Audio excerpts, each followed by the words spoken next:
আসসালামু আলাইকুম রহমতুল্লাহ। এই ভিডিওটি তৈরি করছি নবম শ্রেণীর শিক্ষার্থীদের জন্য। নবম শ্রেণীর ষান্মাসিক মূল্যায়ন 2024, বিষয় জীবন ও জীবিকা। এই পরীক্ষাটি তোমাদের অনুষ্ঠিত হবে 10/7/2024 তারিখ, অর্থাৎ আগামী বুধবার অনুষ্ঠিত হবে। এবং তোমাদের জন্য কিছু নমুনা প্রশ্ন উত্তর রেখেছি, এগুলো অবশ্যই শিখে যাবা এবং দেখে যাবা, ঠিক আছে? আর কাজে তোমরা ভিডিওটি দেখবা, তাহলে দেখা যাচ্ছে এগুলো তোমাদের মনে থাকবে। তো শুরুতে আমরা একটা একক কাজ রেখেছি, ঠিক আছে? তো প্রশ্ন: অনলাইনে জমি সংক্রান্ত কী কী সেবা পাওয়া যায় তার একটি মডেল প্রস্তুত করো।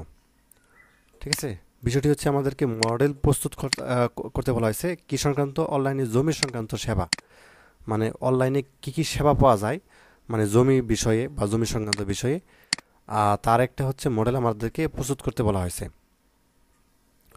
তো দেখো উত্তর: অনলাইনে জমি সংক্রান্ত একটি মডেল প্রস্তুত করা হলো। তো চলো মডেলটা দেখা যাক। তো মডেলটা ঠিক এইভাবে হবে, ঠিক আছে? মাঝখানে একটা তারকা চিহ্ন দিবা, তারকা চিহ্ন দেওয়ার পর মাঝখানে লিখবা অনলাইনে জমি সংক্রান্ত সেবা। ঠিক আছে, এই অনলাইনে জমি সংক্রান্ত সেবা কী কী পাওয়া যায়, এই চারিপাশে যেগুলো আছে এই সেবাগুলো পাওয়া যায়। সবার উপরে লিখবা খাস জমি। আচ্ছা, এখানে বর্গীয় জ চলে আসে, এখানে দন্তাস্য হবে, খাস জমি। এবং তারপর অর্পিত সম্পদ লিখবা এই ডান পাশে। এবং তারপরে সিটিজেন চার্টার। ঠিক আছে, এই সেবাটাও কিন্তু অনলাইনে জমি সংক্রান্ত একটা সেবা, সিটিজেন চার্টার। এবং খাজনা প্রদানের কাজ, ঠিক আছে, অর্থাৎ খাজনা প্রদানের যত ধরনের কাজ রয়েছে সেগুলো কিন্তু অনলাইনে পাওয়া যায়। এবং তার রয়েছে ভূমি অধিগ্রহণ, এই সেবাটাও কিন্তু অনলাইনে পাওয়া যায়। এবং এই বাম পাশে দেখো এই সাইটে যে ভূমি পরিমাপের একক, এই সেবাটাও কিন্তু অনলাইনে তুমি পাবে। এবং ভূমি উন্নয়ন কর, এই সেবাটাও কিন্তু অনলাইনে পাবে। ভূমি সংক্রান্ত ফর্ম, অর্থাৎ ভূমি সংক্রান্ত যত ধরনের ফর্ম আছে সবগুলাই তুমি অনলাইনে জমি সংক্রান্ত যে সেবা রয়েছে সেখানে পাবে। এবং ভূমি সংক্রান্ত যে আইন রয়েছে সেগুলোও কিন্তু অনলাইনে অর্থাৎ পাওয়া যাবে। তো যাই হোক, তাহলে খাস জমি, অর্পিত সম্পদ, সিটিজেন চার্টার বা খাজনা প্রদানের কাজ, ভূমি সংক্রান্ত ভূমি অধিগ্রহণ, ভূমি পরিমাপের একক, ভূমি উন্নয়ন কর, ভূমি সংক্রান্ত ফর্ম এবং ভূমি সংক্রান্ত আইন এবং খাস জমি, এই সবগুলাই সেবাগুলো কোথায় পাবে? অনলাইনে জমি সংক্রান্ত যে রয়েছে সেখানে তুমি পাবে। ঠিক আছে, তো এটি আমরা একটা মডেল তৈরি করলাম। আমাদেরকে যে প্রশ্নটি মূলত করা হয়েছিল যে অনলাইনে জমির সংক্রান্ত কী কী সেবা পাওয়া যায় তার একটি মডেল প্রস্তুত করো। তো আশা করি বিষয়টি বুঝতে পারছো। তো তারপর দেখো আমরা একটা দলগত কাজ রেখেছি, ঠিক আছে? এটা খুবই গুরুত্বপূর্ণ, বিশেষ করে এই কাজটা তোমরা প্রত্যেকেই করবে, কারণ তোমাদের বইয়ের মধ্যে দেখলাম এই কাজটা কিন্তু রয়েছে। ঠিক আছে, তো তোমাকে এভাবে কি একটা অর্থাৎ ব্যবসায়ের যে একটা আইডিয়া বা পরিচালনা কীভাবে পরিকল্পনা করবে, বাস্তবায়ন করবে, এইভাবে তোমাদের একটা কিন্তু করতে হবে কাজটা।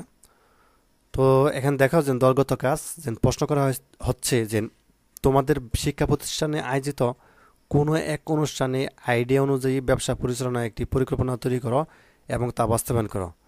বিষয়টি একটা পরিকল্পনা তৈরি করতে বলা হয়েছে এবং একটা কি করতে বলা হয়েছে, বাস্তবায়ন করতে বলা হয়েছে, তাই না? অর্থাৎ তোমার শিক্ষা প্রতিষ্ঠানে বা তোমার বিদ্যালয় বা স্কুলে কোনো একটা অনুষ্ঠানে, যে কোনো অনুষ্ঠান হতে পারে, 21শে ফেব্রুয়ারি আছে, 26শে মার্চ বা 16ই ডিসেম্বর বা বার্ষিক অনুষ্ঠান, অনেকগুলো অনুষ্ঠান আছে। তো এইসব যে কোনো একটা অনুষ্ঠানে তুমি কি করো, মানে একটা ব্যবসা করবে, পরিচালনা করবে। এটা দলগত কাজ কিন্তু 4জন বা 5জন বা 6জন সদস্য নিয়ে একটা ব্যবসা পরিচালনা করবে। তার পরিকল্পনা আসলে কি হবে, কীভাবে তৈরি করবে সেটা লিখতে হবে, এবং তা বাস্তবায়ন কীভাবে করবে সেটাও লিখতে হবে। তো চলো আনসারটা দেখা যাক। তো প্রথমে আমরা দেখব পরিকল্পনা। তো পরিকল্পনা কীভাবে হতে পারে, যে আমাদের বিদ্যালয়ে 26 মার্চ অনুষ্ঠানের দিনে বিদ্যালয়ের মাঠে আমরা একটি শিক্ষা উপকরণের স্টল দিব। ঠিক আছে, তো এটা প্রথম পরিকল্পনা। এবং আমাদের স্টলের পণ্য হিসেবে থাকবে বিজ্ঞান বক্স ও জ্যামিতি বক্স।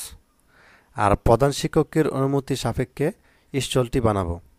স্টলটি তৈরি করার জন্য বিদ্যালয়ের টেবিল, বেঞ্চ, চেয়ার, বাঁশ ও ছাউনির জন্য বিছানার চাদর, এখানে চাদর হবে, বাসিনার হবে, ওটা হবে না, ব্যবহার করব।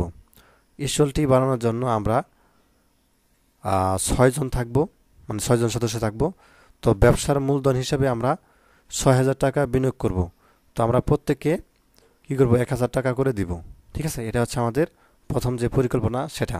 তো এইভাবে তোমাদের অর্থাৎ ব্যবসা পরিচালনার জন্য শিক্ষা প্রতিষ্ঠানে এইভাবে একটা পরিকল্পনা করতে হবে। তো তারপরে হবে আমাদের বাস্তবায়ন। বাস্তবায়নটা কিভাবে হবে সেটা আমরা দেখব, বাস্তবায়নটা কিভাবে আমরা লিখব। তো স্টলটি বাস্তবায়ন করার জন্য আমরা 6 জন থেকে 4 জন 25শে মার্চের দিন স্টল তৈরির কাজ শুরু করলাম এবং 2 জন সদস্য গেল মার্কেটে কেনাকাটার জন্য এবং আমাদের স্টলের পণ্যের নাম সহ পাইকারি খুচরা আচ্ছা মূল্য দেওয়া হলো। ঠিক আছে? তো কিভাবে, অর্থাৎ স্টলের যে পণ্য সামগ্রী রয়েছে সেগুলোর নাম সহ পাইকারি খুচরা দেওয়া হলো। যেমন পণ্যের নাম, ঠিক আছে, বিজ্ঞান বক্স 25 একক, দর হচ্ছে 60, পরিমাণ হচ্ছে 3050, অর্থাৎ 3500 টাকা আর কি। এখানে টাকা লিখে দিও।